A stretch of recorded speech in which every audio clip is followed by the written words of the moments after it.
secondly, my little AI companion here Very nice. should be joining. Says Otter Yeah, I should see be. it. Do you see a third participant? No, but I see an Otter message and I've got, yeah, it looks like it's there. It's just not showing up as a participant. I wonder if they've changed it. Yeah, Yeah, it's I got do it. too. It says there's a Otter host because they just changed something. So gosh, I'm hoping it's here. Yeah, I can see the transcript. That's quite cool. Okay, well, okay. So we're gonna Magic. assume it's here. Nice. All right. Well, nice to meet you. I guess I should also ask, do I pronounce your name Jono or Jono, or Jono? anything that sounds like it roughly begins with the J. Awesome. Nice to meet Yeah, you, Jono. thanks. Yeah, Um, likewise. all right. So let me tell you a little bit about what this is all about, Sure. and then we'll dive in because I have all the questions. So this kind of got started. So I'm an experimenter. I work with Tone on the US version of Conversion Hotel, which we call Experimentation Island. I'm very isolated in my SME-ness in experimentation. And one of my dear friends in the analytics world is June Dershowitz. And she's done this year-long writing exercise about, analytics and blah, blah, blah. And she was um, uh, recently, I'm also the founder of the Test and Learn community.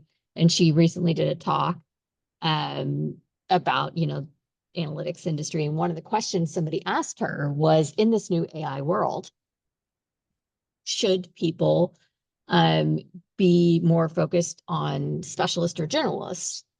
Hmm. Right, do we need to consider the adjacencies, other fields? And it really made her think, and she went and did a deep dive writing about it. She put out a survey asking people, do you consider yourself a generalist or a specialist? And it went even deeper. And then she, basically found out that SMENess is dead.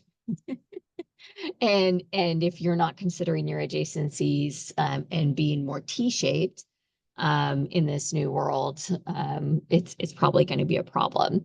At Oh which yeah, point, 100%. yeah, at which point I realized, oh, and here I am working in my little silo, helping companies optimize their websites. And I know my sons are 20 and 22, and they always talk about how they don't use Google anymore Yep, to not find at all. anything. And I'm like, yeah, but that's just anecdotal evidence. It is not. So I've been going to all these talks and talking to all these experts like yourself. And so I've challenged myself. Before I joined this industry, I was a professor. I believe you don't understand it until you can teach it. So Nice. I am spending a year talking to people like you. And each time I do, I will write up what I learned. And in an interview like thing, I just published the first one. It just went out today. I interviewed Alyssa Sharf. You will see that I don't know much. And so the people I interview come out looking really great, and I come out looking real dumb.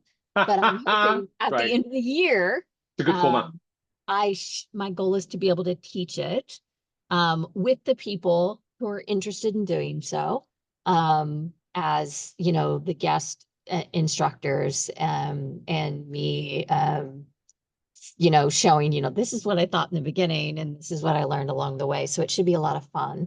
Um, Nice. so that's my goal.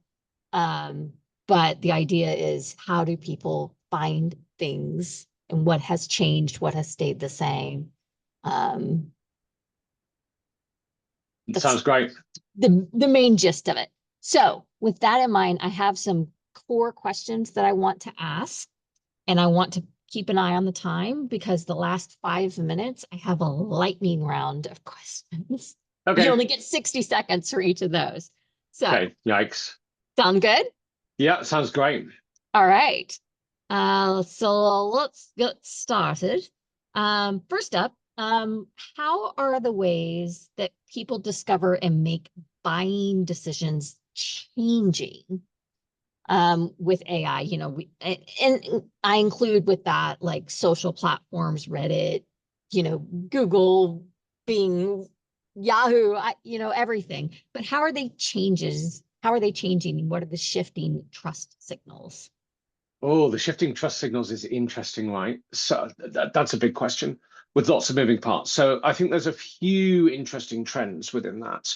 Um, One is that the entire Google ecosystem and also Bing and search engines in general have for many, many years tried to be intermediaries for handling that trust question, for filtering all of the possible URLs that you might see and find when you're searching and saying, actually, these 10 are reasonably trustworthy and probably fit your interests. But they've never done a great job on that. And their ability to do that job well has always been compromised by bad actors in the space creating content designed to for example, overstate a brand's quality and fit and trustworthiness, or generally just the act of marketing, which is in many ways inherently designed to cover over weaknesses or bad fit, etc., by design. So you've got this kind of cat and mouse thing where individual brands and vendors are trying to convince search engines that they are inherently trustworthy or the best fit, when often they're not necessarily, and they're doing that through awkward proxies like buying and building links and having a terrible blog and spamming Reddit. And then Google is frantically playing whack-a-mole on try to understand which of these might be slightly less bad than the others. And that's been the kind of de facto for 20 odd years, like the age of content marketing, which was about neither content nor marketing. It's horrible, isn't it? When you look back at it 10 years from now and we say, what did we do? Nobody's going to want to tell their grandchildren that. And now what happens suddenly is we enter an age when we now have systems like ChatGPT, like Perplexity, like whatever Google's building, which are in some ways far less sophisticated, but I think in interesting ways far more sophisticated at understanding what does good actually look like. And no longer are they counting links and evaluating URLs and trying to whack-a-mole. They're now fuzzily, in some ways, in the same way that humans might, trying to actually evaluate, is this thing good? And they're doing that across the entire corpus of the web. So not just the brand's website and the messages they're saying in their blog, but everything, which includes all of Reddit and everything on YouTube and whatever that journalist said and whatever the teenagers aren't saying on TikTok. Right. And they're doing that through all of time.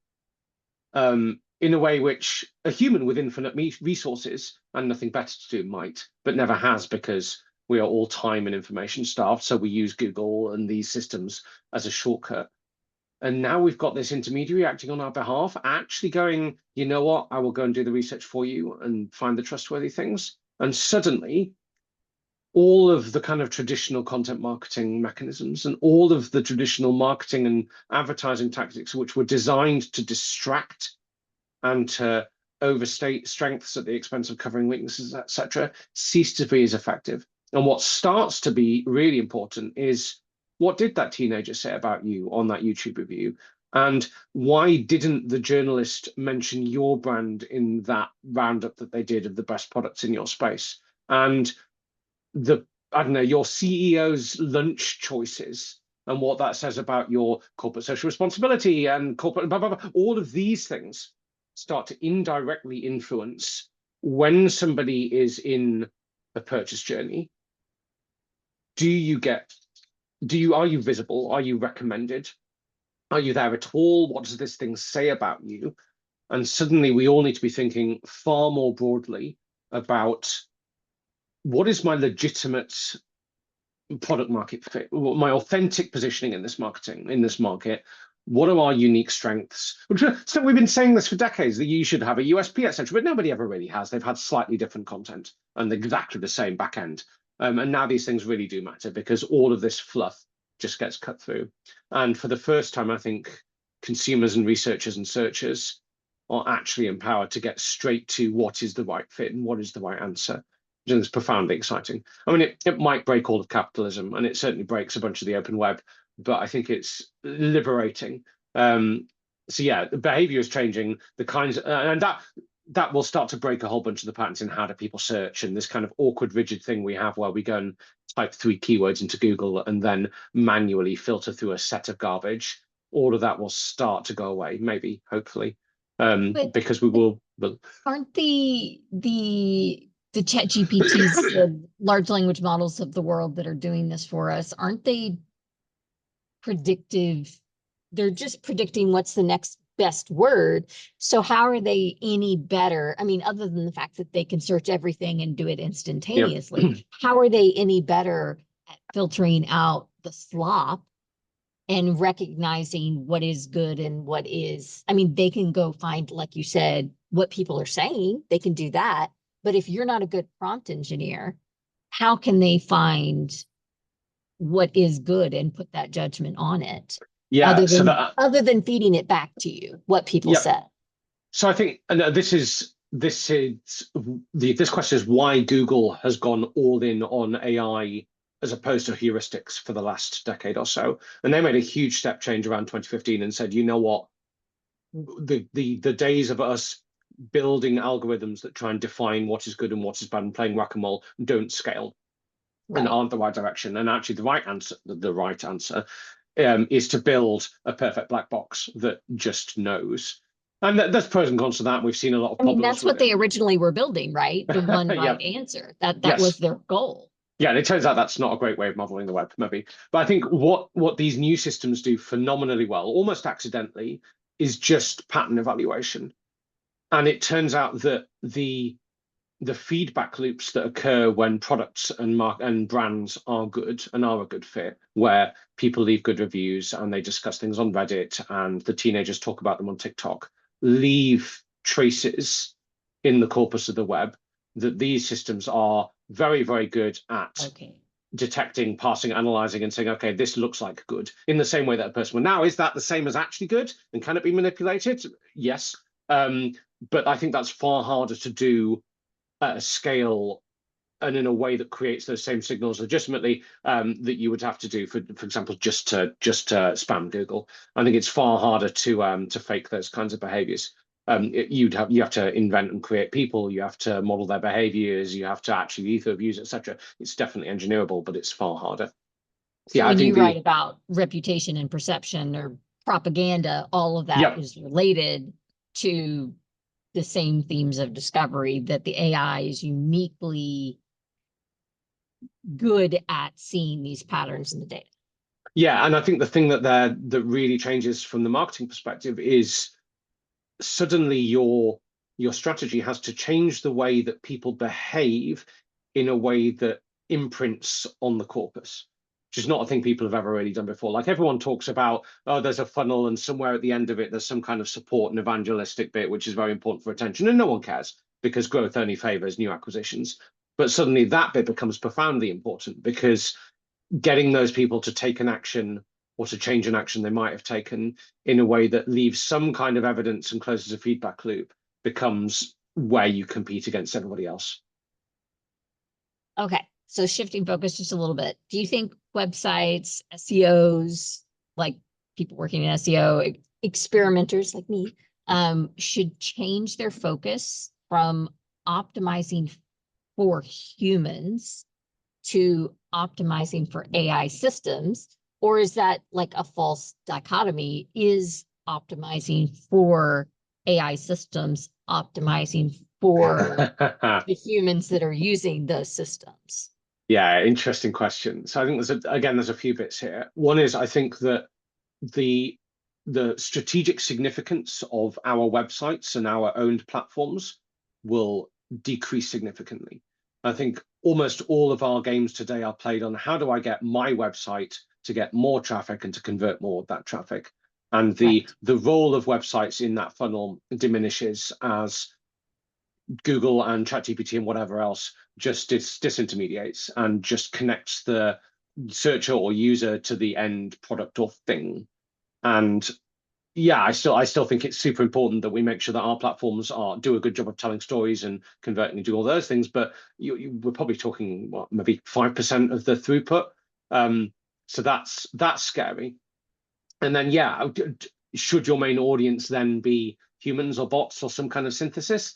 I think wearing my SEO hat for a moment, we've had Google saying for 20 years, write for humans, not machines. And I think that's great advice. And it's still probably the right advice. But there's some nuance there where now actually maybe the machines might be more important, certainly as gatekeepers and information seekers and systems that evaluate from the things that they find. And maybe they have different needs indeed. Maybe my service pages on my website ought to be written slightly more differently and maybe more granularly than I might for humans. Humans can understand that a dentist probably offers teeth whitening and whatever else. Maybe the systems would benefit from an explicit set of service pages breaking out all of those distinct things in a way that human maybe might just infer. And that is different. And I don't think anyone's really thinking about that yet. And then if you extrapolate that further, everybody's website today that exists is built for a weird mix of humans and search engines in a way that's not really blended very well. Like everybody's blog is awful, everybody's services pages are repetitive.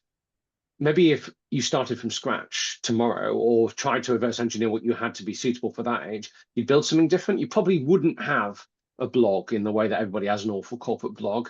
Your homepage might be a very different thing with very different objectives. I think there's definitely a world where you go, our website is now really just somewhere where our stories live and where we manage our version of the narrative. And it's not where the sharp edge of transactional discovery happens. And they're designed to just be a kind of canonical source of our version of the truth. And then, yeah, maybe that's a very different thing. I think from the analytics and experimentation world, I really like the idea of, there was a web functionalism paper in 2006, I think, talking about pages that have different purposes and intents. Like, is this designed to loop That's Gary people? Angel. Yeah, it's really nice. Yeah. Yes. Yeah. And like maybe there's an updated the version. reason I'm in this industry. I love it. Excellent. I really like that. I think maybe there's an updated version of that where we go, okay, actually, many of these pages are designed to convey and articulate a set of messaging for the machine audience, to reinforce that, to align it. Because I think how coherent and how consistent are you with your messaging across the corpus of the web is going to be super important. And the one little place that you control that narrative, probably not the biggest deal, but it's definitely worth getting it right there. Yeah. Interesting times. Yeah, I've loved that whole concept. It's not just who they are, it's why they're here right now, the task they're doing. You don't understand both. Yeah. Exactly. Visibility and metrics, they're a whole different ball game in this lovely new world where we're here. So is visibility still the goal? And if so, what does visible mean when AI is summarizing instead of linking? Yeah, I don't know. I don't think so. I think in the short term, yes. I think in the short term, we all go, clicks and visits are dead. What's the next best thing? And you go, okay, impressions and visibility. And there's a tenuous argument there that in theory they should correlate, and that in theory, and in fact, almost certainly that there's a close association between visibility and salience and propensity to prefer, etc. Yes, all good, all good. However, that feels a little bit stopgapish. And I think that's definitely a product of this transitional phase we're going through where, yeah, we go from the clicks to the blah, blah, blah, blah. I think the next step ends up looking something much more old school. I think we end up going back to things like Net Promoter Score and panel surveys on what's the next metric. Yeah, maybe Net Promoter Score's flawed, but something better than Net Promoter Score. But things where we look at, for an audience or a segment or a cohort, and not necessarily even a human one, right? We can do synthetic versions of this data. Let's interrogate that group and get their opinion and their feelings and their likely next behaviors. And we start asking questions like, do you recognize this logo and how does it make you feel? I think that's probably, and again, right, that might be a synthetic panel because increasingly all of those behaviors and preferences are encoded in the data set to a degree. There's a kind of Yes. subconscious there that you can interrogate for better or worse. I think that's interesting. It's very, very divorced from how many impressions and clicks and conversions did I get. But I think it's probably far more useful and relevant as a lagging indicator of where am I showing up and how often am I being Well, recommended, and we because have the large language models, so we can start doing some really interesting like sentiment analysis right there on that yes. data to figure out some proxy of those scores. Although I had a really interesting speaker again on the TLC who was talking about doing that very thing with their large language model, but she worked for iRobot Oh, and she had to flip interesting. it because when their customers say my my vacuum sucks, it could be a good or bad. That's So they had to tricky. combine it with the star rating to find out if it was good or bad, which I thought was fascinating. And Oh, yeah, that's a tricky problem. I like that a isn't that lot. great? Wow. Anyway, totally So unrelated, yeah, but all the problems of sentiment analysis, right, at scale, and then inherently worse because it's a language model. I know, I Nasty. love it. Oh, What that's good. about like rankings, backlinks, things like that? Some of the more traditional, like how are they going to change in importance? Oh, hopefully. I'm so sick of links. I think But I yet, I mean, we want people to share the yes. Yeah, yeah. So I think authentic links and actually humans going, I just read a thing and that was awesome. Let me share it with my but then how do auntie. you Yada. tease out the like bot farms? Yeah, and this is Google's big problem, right? And they've not done a great, well, they have done a great job, but not a great enough job. Um, I think links mechanically become less important, but citations become more important. Cool. I like Um, that. yeah, and I hope that's true because it takes us to a place where actual PR becomes far more important again. And for years we've had this kind of weird bastard cousin of PR, digital PR, which isn't really a thing. It's just SEO where you're buying links with 2 degrees of separation rather than 1 degree of separation. Right? I made a shiny infographic and paid a journalist to put it on their website and link to my site. I think that goes away to a degree, but actual storytelling where you go, we got our CMO interviewed on a podcast about this topic, and that generated a bunch of coverage. And now they're opening a local library and blah, blah, blah, all these things, which I Yes. think are probably the kinds of things which brands should be doing to demonstrate that they're authentically relevant, yada, yada, yada, and good fits and trustworthy. That joins up much more closely to, and then did we get cited and referenced? I think that's quite nice. But again, gameable.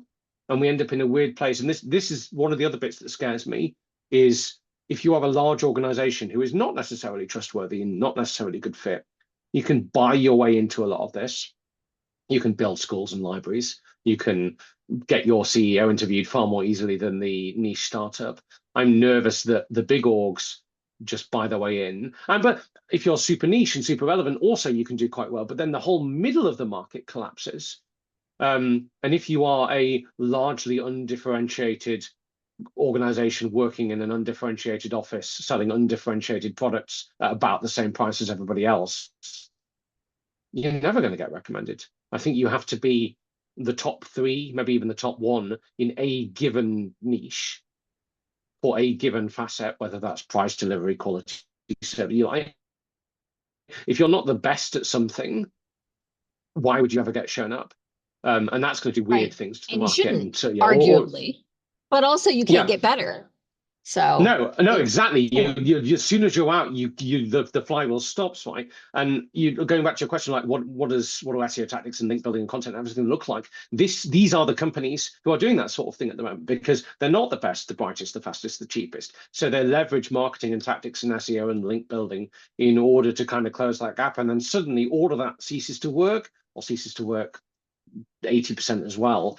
That whole middle of the market just falls over, which, yeah, socioeconomically concerning, but certainly interesting.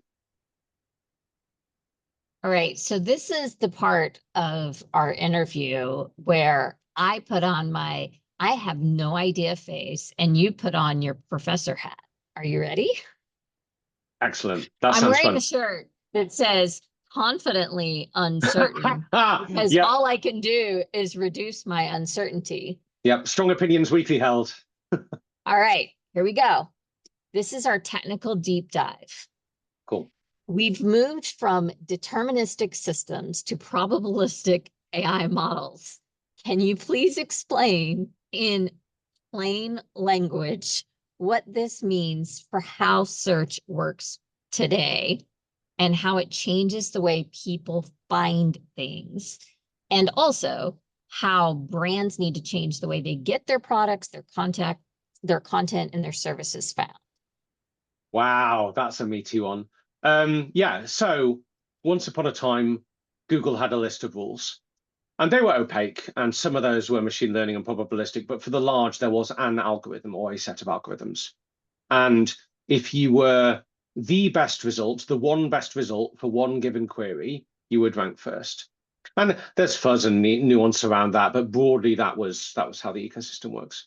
Now you have an omniscient God that has access to all human knowledge through all space and time forever, that's not very clever, that It might tell you to eat rocks. Yeah, I'll put glue on pizza, that evaluates everything about you and your competitors and what every teenager has ever said on TikTok or not, and decides how it tells a story about what it thinks it knows. And in some cases, there's quite a surprising crossover between that and the kind of heuristic legacy model. It's going to find the same kinds of websites and URLs and pages and brands because the things that they've done over the last decade have created patterns that they've read from and learned from. And there's a kind of self-reinforcement thing that goes on. But over time, they'll diverge. And those probabilistic models will become more personalized, which is interesting, right? So I have preferences and behaviors, and what I had on my toast this morning might influence the kinds of recommendations that a system should give me next Wednesday. So it diverges individually. It diverges through time because the things that brands did 10 or 20 years ago might really overweight the current algorithms and systems or underweight them. Like I might really care if there was a scandal 20 years ago. I might really not. Like those kinds of things will influence outcomes quite a lot. So what your brand is and does and stands for, and managing that through time becomes far more important. So then what do you do that as an organization wanting to sell things or convert visitors, etc.? I think the hard answer is be better, which is super, super fuzzy, right? But I think that's going to be the headline. Be better. Jono says, as a business, be better. Well, I think, I guess, more tangibly, be better at product market fit for a given audience or cohort, which will typically mean better understand your audience's needs, do some segmentation analysis, audience analysis, and make sure the content, services, and products that you are marketing fit with that audience. And double down on less. Can't do everything for everyone. This is the problem, right? We've treated the internet as an infinite space. Yes, I think really pick your fights. Less is more. So, and practically like have fewer web pages, sell fewer products, deliver fewer services to a smaller audience, but do it twice as well as anyone else. And do it well enough that you create a flywheel where people do the brand storytelling thing, where you build a reputation. This propaganda and reputation war is the next big field, and not having a good story to tell there will make things very, very difficult. I think I got it. Nice. Okay, so what's the difference in the probabilistic was, or the deterministic was, that I understood, but the probabilistic shift is just that because it's the AI piece and what is the difference in the term pieces? Is that just to confuse people like me? So it's largely tied to the AI piece, right? We touched on earlier that these systems are just guessing what the next best word is, and they're doing that with some degree of entropy, so it changes every time you ask it. And then you layer in personalization, and you layer in all the extra context that these systems have, like locale, time of day, phase of the moon, how many days until the next major sport. I think this stuff is fascinating, right? Don't know. Yes. No, And like, how Yes, many days until payday? How many major sporting events are there this season? All of because they're these taking things in start to factor in so all. many Yeah, components that you absolutely. gotta. Unpredictably, and they'll be discovering patterns that we will never understand. Yeah, and you can't anticipate any of this in the way that you might historically have tried to anticipate what kind of pages might Google rank. So I get how it changes what companies should do. Does it change anything about the way we should be building and structuring websites? Or is that Yeah, just yeah, more definitely. around the, Yeah, yeah, and I think yeah, so I think it reinforces a lot of actually the best practices we've always had, which is to use the terminology that the market uses. Like if you sell widgets, call them the thing that people are searching for. Call them, and this sounds like such basic kind of 2006 advice, but people do not do it. Right? They use their own oh, internal no, terminology. They structure their websites the same way they structure their organizations and silos. So I think being market first really explicitly and designing for those users is super important, and then structuring your content in a way that A, tells stories. So oh, don't you're back. just, oh, sorry, lost you there. Yeah, you froze for me. Oh You no, said, the last thing you said was, don't use your internal yeah, language, use the language of the, the market. Yeah, the market. sure. And then also, really nice one. I think one of the things that changes is really that these systems extract and consume our content in a way that isn't bound to our websites and our pages. So they might grab a paragraph from here, a section from there, combine it with a competitor's piece of information and synthesize an answer. So suddenly we need to be structuring our content in a way that anticipates that people and systems might consume just a chunk of it. So every paragraph has to support itself as a standalone piece. Every section has to not assume context. And you can't assume that people have neatly landed on your homepage and sequentially progressed through your site and built an understanding of who you are and what you do. Every single page has to essentially start from scratch and act as a landing page. And every single section has to reinforce and restructure that story and keep telling it. Otherwise, you're going to be taken out of context. And that's not how we write today. And it's hard to No, do and that well. copywriters would probably hate writing that way because they Yes. want to tell a story. They want the website to tell a story. They want a page to tell a Yep. story. Yep. So that's hard, but that's always been best practice, but nobody's ever really done it very well. There's this kind of assumption that people take nice linear journeys when actually Google and ChatGPT just want to excise a section, synthesize something with it. So yeah, you've got to really make sure every individual component is strong. Wow. Okay. Hard, really hard. Yeah, and not pretty. Yeah. I mean, it can be, but it's yeah, done badly, it's awful. And it reads like keyword spam. And yeah, and most of the web currently looks like that because they're trying to do that, but they're not understanding that it still needs to be human first. Like creating a good resource requires an actual expert who cares about something and has opinions to write something nice and good. Now that's not how people do this. Like it's all machine driven. So you've personally argued that chasing keywords, backlinks don't work anymore. So how should the brands think differently about creating content that AI tools and people will both trust? I think opinion is a big part of it. And again, none of this is easy, but I think Google have done a great job of anticipating this. As years ago, we got the EEAT standards, which is experience, expertise, authority, and trust. And when Mhm. you dig into their guidelines, I really like them. There's things like, is it obvious who wrote this page and do they have an opinion? And I think those are the kinds of things which are not impossible, but hard to mechanize with AI in a way that's going to be effective.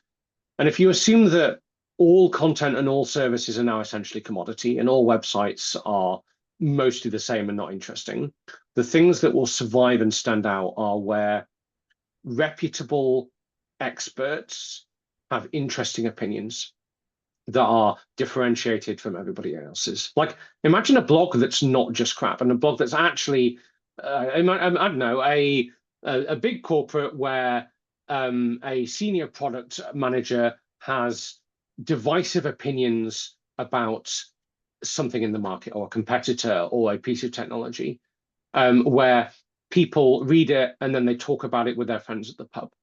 Because That's there's the some kind of thing. authenticity to it.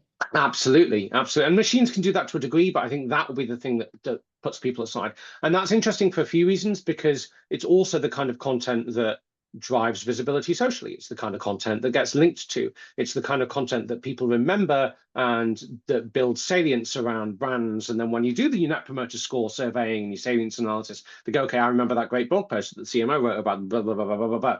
This is just marketing. But we've never done this really because there's been easier, more tactical ways to get around it in order to feed Google's machine. And now it gets harder and harder to cheat that and to be lazy. And what's left is actually build a brand and tell stories and build meaningful relationships and connections and say something interesting, which is what it always should have been, but we've never really done it. Well, follow-up question, how do you keep it from becoming too divisive? Yeah, I mean, divisive is one thing you might do, right? And I don't know if there is two devices, but you depending on your brand and your audience and where you pick, you might go, okay, Counterpoint, are you looking at politics today? You can get too divisive. Yeah, but we as we touched on earlier, you can't be everything to everybody, because then you've got no cut through. So I think choosing your tone and saying, okay, are we funny? Are we humble? Are we supportive? Are we divisive? Do we pick a side? Like, do we go, actually, lemons are a terrible fruit? And we double down on that, and you like controversy is one of the tools that you might use to get that kind of cut through. But there are others, right? Humor is really good. There's all sorts of positions you can take. But yeah, I think brands are scared of this, and that's why it hasn't been done. And that question of what if we're too divisive, and what if the person leaves, and what if we upset some people? I think if you do that consciously and carefully, and you say, actually, we are not everything to everybody, and we are going to have opinions that do not resonate with everybody, and people will disagree with us. Even that could be useful, right? That can be marketing. That can leave footprints in the corpus that machines and systems pick up. And maybe you don't get recommended to those 100 people, but maybe you get a better recommendation for the other 100 people in ChatGPT because it understands, oh, actually, I think lemons are awful too. Here's a really good option. I love lemons. It's a really bad example. No, it does make a lot of sense. There's a brand, a spice brand in the US that Henzi Spice, that is like all Spicy. in on the it's like very anti-right wing, and so they're like, okay, let's Yeah, interesting. Eat the Republicans. Here's our new. Wow, that's brave. Yeah, very brave, but it's working. So, Fun. okay. From the experimentation angle, what do you see for folks like me, experimenters, CRO professionals? Should they change strategies?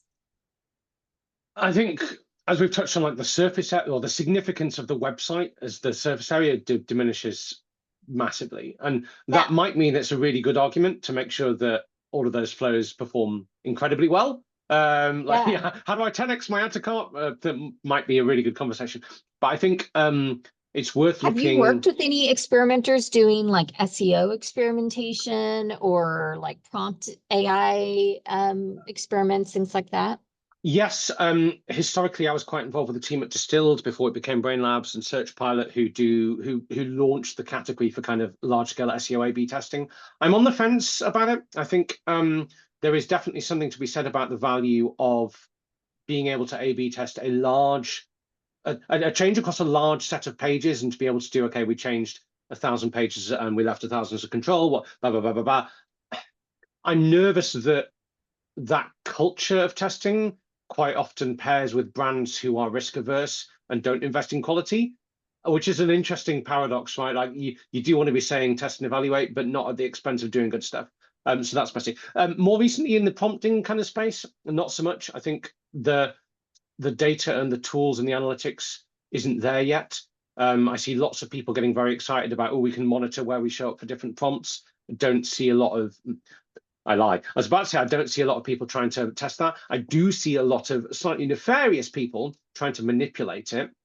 Ooh. And there's a real resurgence of the kind of black hat days and techniques, because these systems aren't yet sophisticated in many ways around spam. So there's a lot of, let's put white text on white backgrounds. And if I can spin up 1,000 blogs that all say that my product is great, can I scale enough to just influence the training set? All of that is happening, and it's obnoxious. Mm-hmm. I'm hoping that ceases to be as effective as the systems get smarter, and they've got plans for that. But I think there is a new surface area that's quite interesting, which is looking two new service areas that experimenters should be looking at. One is the broader corpus.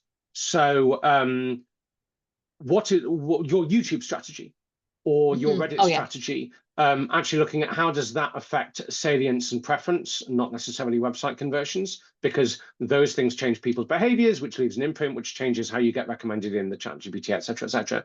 So I think that becomes super important. And if you're saying, okay, we need to be everywhere and we need to be loved and we need to be resourced, everyone has finite resources. I think trying to do some kind of testing to say where is the most effective, efficient, efficacious, yada, yada, starting to do that a bit more systematically. It's hard because not doing it well enough and spreading yourself too thin will deliver no results. But yeah, testing methodology there might be good. I also think the inputs are super overlooked into the system. So things like, what was the good example I had? Using the kind of skills and techniques that the experimentation ecosystem has to do things like, let's survey the entire organization and get every employee to articulate what is our mission statement. And let's monitor drift on that through time and use that to and do it with panels, etc., and use that to understand how coherent is our input into these systems and these LLMs. And there are loads of stuff around that. Things like how consistent is our logo across the web when we've rebranded 6 times in the last 8 years, and can we test where we should, which are the most important places to try and get that consistent, etc., and how does tweaking that influence our propensity to be recommended? Like looking at all of the things that these systems are consuming, not just so much of the industry is looking at when I prompt this, what is the output? Nobody is looking at how do I affect the corpus and its shape and its content in a way that influences all the stuff that happens after that. So I think there's a huge green field there to play in. I don't know what it looks like yet, but that's quite exciting. No, that's fascinating and a great example of how experimenters can think outside the box. Most of the work that I've done in the last 10 years has been untraditional off website experimentation. It's my favorite stuff, you know. Great. Love it. If you were advertising a brand leader today, what's one thing that they should do differently in the next year to prepare for like the AI shaped future of discovery? Oh, let's talk tech, because we've talked a lot about the kind of fuzzy brand stuff. I think one of the things that frustrates me greatly is that everybody's website is awful and broken, which I'm sure resonates with the whole experimentation space, right? As full of 404s, nothing works, everything's slow, it's incredible, blah, blah, blah, blah, blah, blah.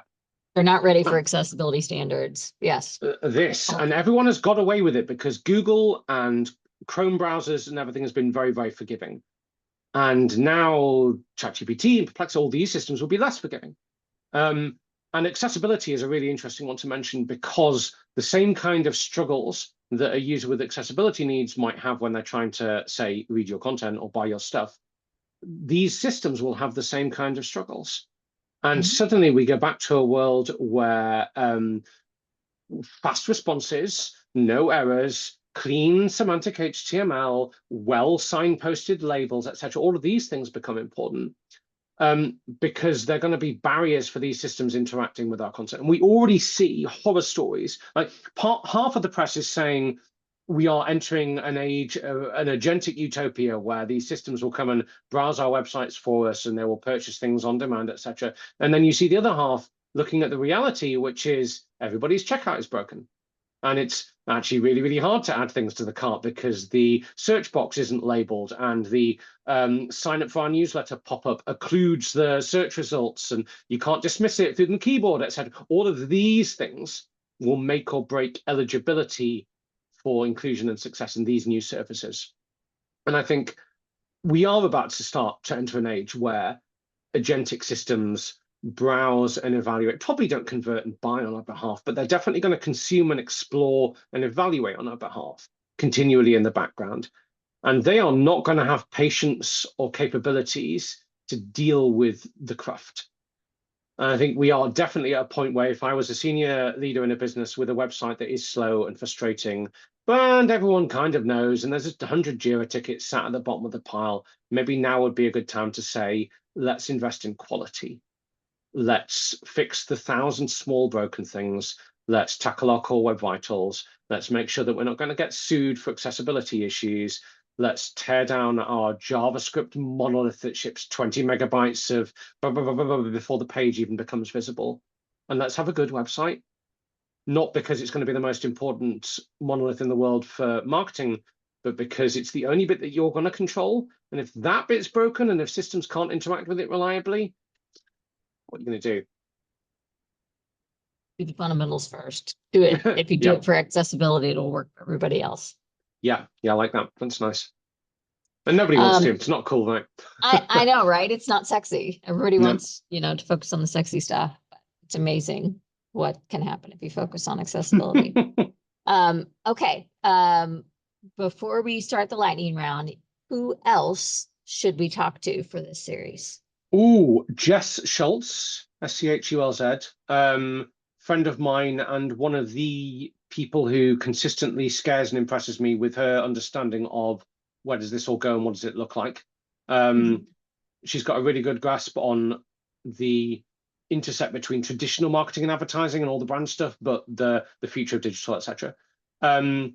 Cindy Crum is very good on the slightly more conspiratorial side of this, that I'm assuming that everybody's acting in good faith, maybe not. If Google were evil and if you wanted to think about what might happen there, she's excellent on that and understanding all the strategy side on that.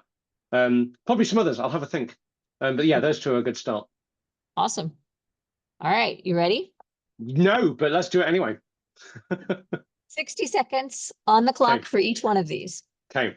In one sentence, what's the biggest change in how people find things today versus 5 years ago?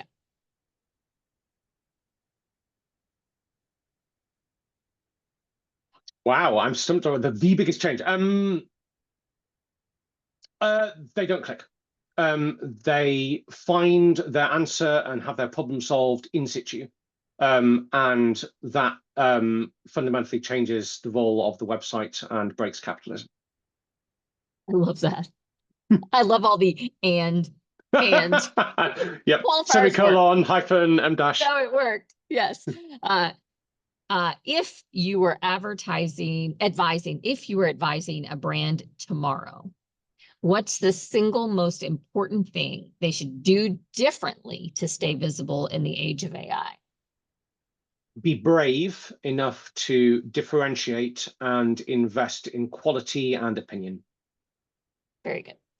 What's one thing CROs or experimenters should stop doing right now because it just no longer works? Publishing content, quote unquote. What's the most misunderstood thing about AI and search? Ooh, interesting. That prompts matter.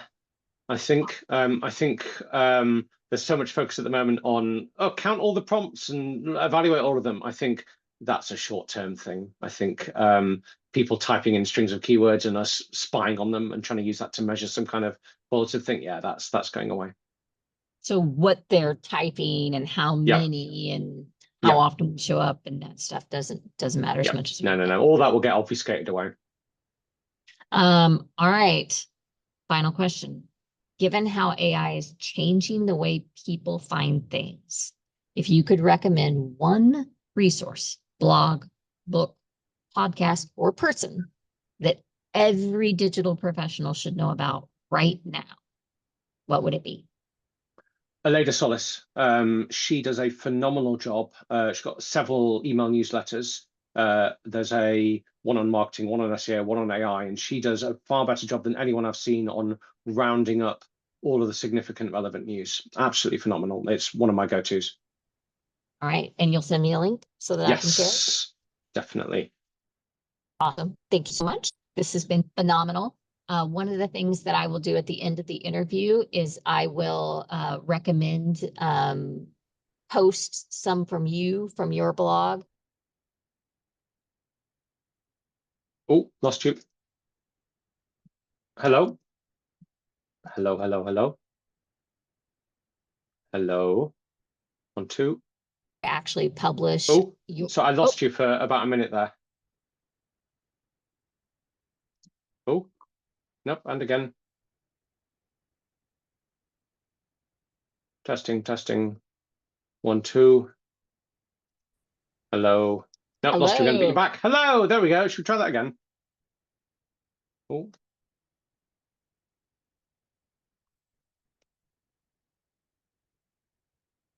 There we go. That's better. How bizarre. That was very bizarre. Let's see if we're still, it's okay if we're not recording now, but No, we are.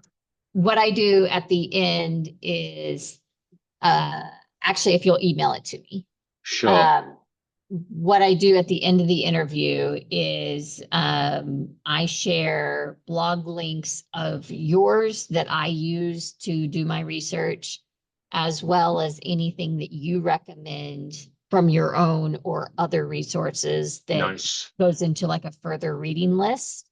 I'll share the first interview that I did so that you kind of see what it will look like. Hopefully the second interview is more intelligent. But you'll kind of get the idea that the series is called Mapping GEO.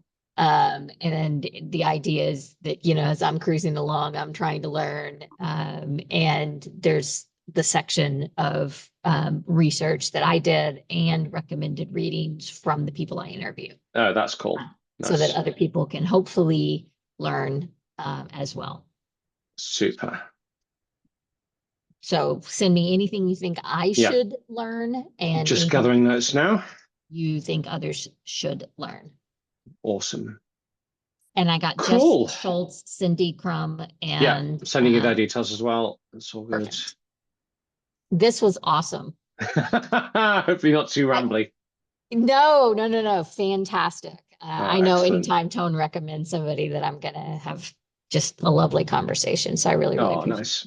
Excellent. No, I'm glad it was useful. Cool. All right. Well, I will follow up with some notes. I'll do that now so I don't forget. Thank you, sir. Awesome. Have a great day. Pleasure chatting. Have a good one. Bye. Bye-bye.